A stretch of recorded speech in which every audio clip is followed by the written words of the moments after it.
Yet, we needed machines or vehicles which would deliver these medicines wherever they were supposed to be delivered. Secondly, you as NMS, if an health facility, for example, whatever, in their projection, they have requested for X, Y, Z, and you've delivered either half or full or something of that sort.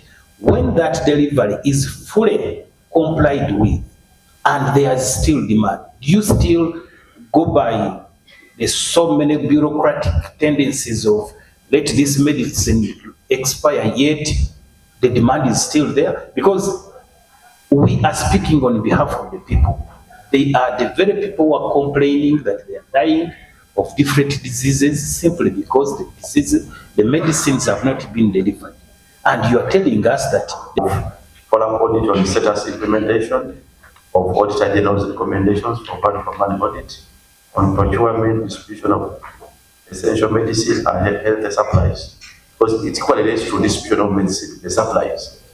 Now, on paragraph F, the Auditor General made this finding that there are significant delays in delivery of essential medicine and responding to customer complaints and queries.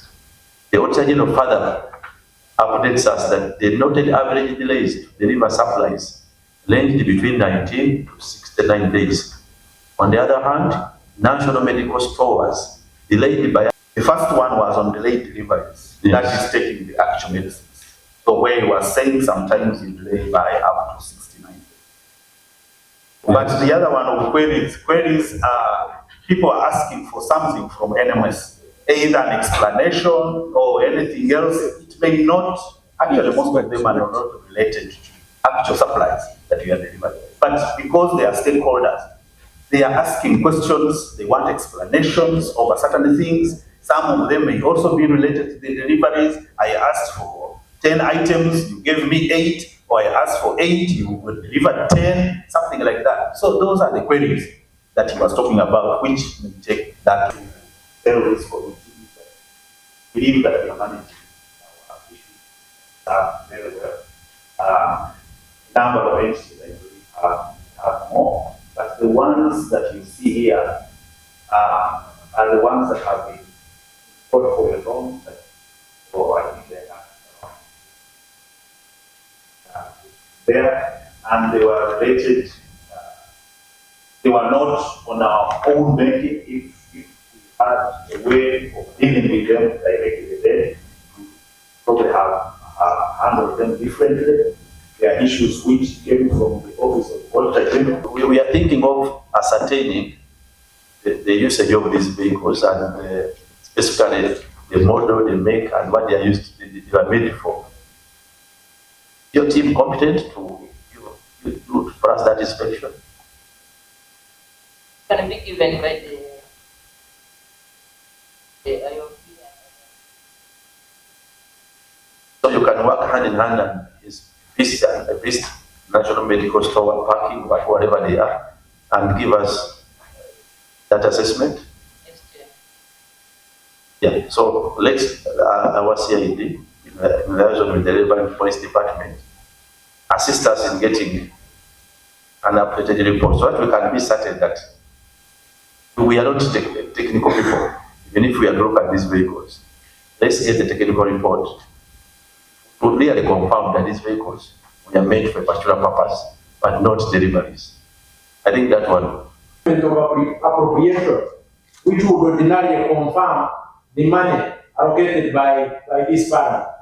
In the event that we don't have that, Mr. Chair, we are not very sure whether we are dealing with the actual statement.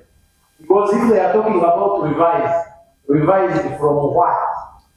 Because our foundation and basis is in what we are allocated.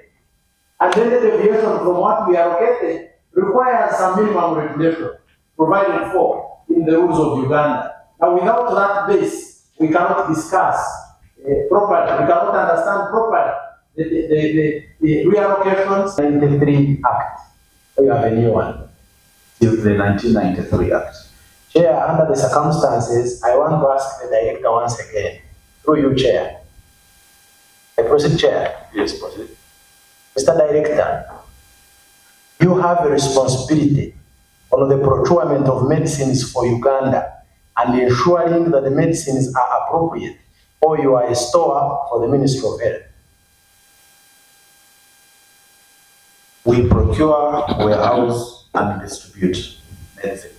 So there are medicines we procure using the funds appropriated to us, but there are also medicines we warehouse or store which belong to other departments of government, and we are obliged to warehouse them.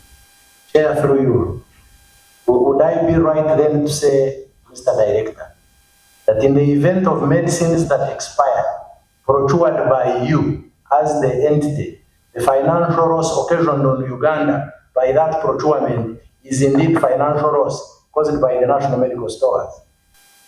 My concern is, in comparison with the past and with the digitalized system, what is the response so far? What you have noted as national medical stores? Because if we are facing the same alarm, the same encumbrances, which means there is something that has to be done. So for me, it is my plea to you, just in case we are still facing the same challenges, then we must devise means, because not all the time that government will be losing money buying medicine, and after the procurement of the medicines get expired without being used. Yet people are crying down there in hospitals. Thank you very much.